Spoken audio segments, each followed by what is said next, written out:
আপনাদের সবাইকে আমন্ত্রণ জানাই চেঞ্জ টিভি ডিজিটালের পডকাস্টে। সাথে আছি আরিয়ান শ্রেষ্ঠ। নারায়ণগঞ্জের সিদ্ধিরগঞ্জ থানায় মাদক মামলায় হিরো আলম ওরফে হিরো মণ্ডলকে যাবজ্জীবন কারাদণ্ড দিয়েছেন আদালত। একই সঙ্গে 10,000 টাকা জরিমানা, অনাদায়ে আরও 6 মাসে বিনাশ্রম কারাদণ্ডের আদেশ দিয়েছে অতিরিক্ত জেলা ও দায়রা জজ তৃতীয় আদালতের বিচারক মোহাম্মদ আমিনুল হক। রায় ঘোষণার সময় আসামি অনুপস্থিত থাকায় বিষয়টি ঘিরে রহস্য সৃষ্টি হয়েছে। বৃহস্পতিবার 21 নভেম্বর এই রায় ঘোষণার পর কোর্ট পুলিশ জানিয়েছে হিরো আলম দীর্ঘদিন ধরেই পলাতক ছিলেন। সিদ্ধিরগঞ্জের মোহাম্মদ আব্দুর রশিদ মণ্ডলের ছেলে হিরু, যিনি এলাকায় হিরো আলম নামে পরিচিত, ইয়াবা ব্যবসার অভিযোগে 2022 সালে আলোচনায় আসেন।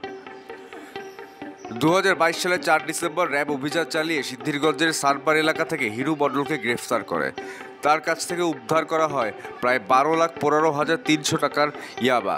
মাদকদ্রব্য নিয়ন্ত্রণ আইনে করা মামলায় পুলিশ চার্জশিট জমা দেওয়ার পর আদালতে সাক্ষ্য প্রমাণ সহ তাকে উপস্থাপন করা হয়। আদালতের অতিরিক্ত public prosecutor advocate Mohammad Nazrul Islam Masum জানান, মামলায় 7 জন সাক্ষীর সাক্ষ্য ও প্রমাণের ভিত্তিতে আদালত এই রায় দেন। হিরু মণ্ডলের বিরুদ্ধে আনা সব অভিযোগ প্রমাণিত হওয়ায় তাকে সর্বোচ্চ শাস্তি দেওয়া হয়েছে। কোর্ট পুলিশের পরিদর্শক মোহাম্মদ কাইয়ুব খান জানিয়েছেন, রায় ঘোষণার সময় আসামি অনুপস্থিত ছিলেন। প্রশ্ন উঠেছে, কিভাবে এই পলাতক আসামি আদালতের চোখ এড়িয়ে থাকতে পারলেন। তার অবস্থান সম্পর্কে পুলিশ বা সংশ্লিষ্ট কর্তৃপক্ষ কোনো মন্তব্য করেননি। এলাকার মানুষ মাদক ব্যবসায়ীদের বিরুদ্ধে এমন দৃষ্টান্তমূলক শাস্তিকে ইতিবাচক হিসেবে দেখছেন।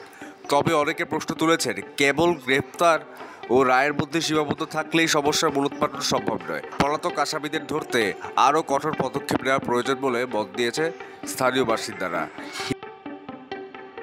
তো এই ছিল আজকের প্রতিবেদন।